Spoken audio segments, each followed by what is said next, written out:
Hello. Urukuba. Urukumba. Oh.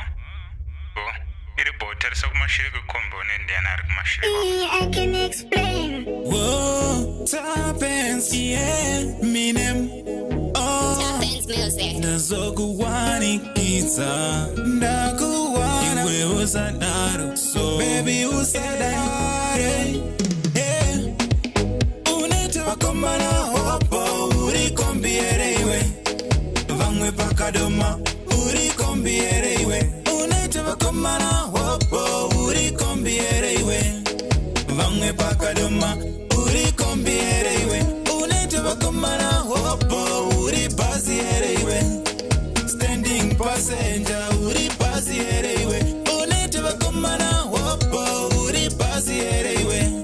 Standing passenger.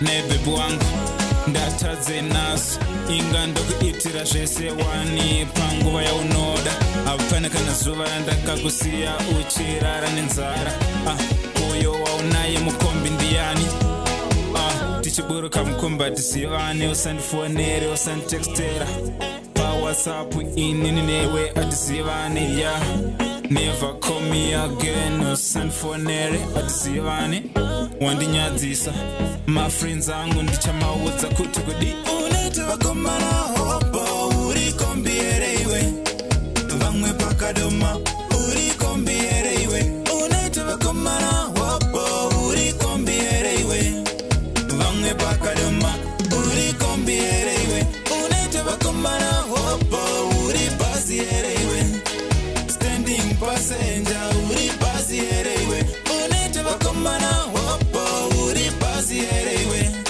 standing passenger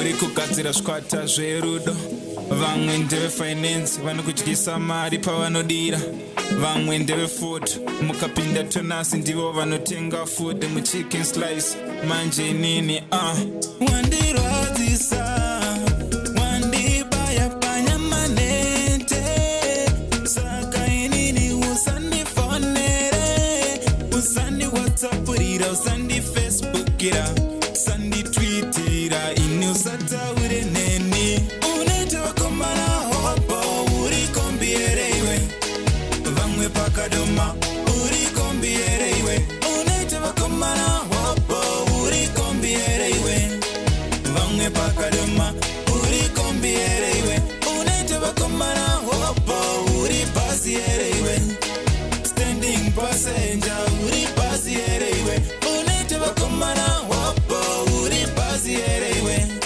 standing passenger vamwe so noshaya kuti ada kufamba akaberekwere kuti azvione kuti unomuda apa anenge achitokuchita nerimwe tsaga roda kutongoita zvaroita robva ramusiya mahwani Tapens music.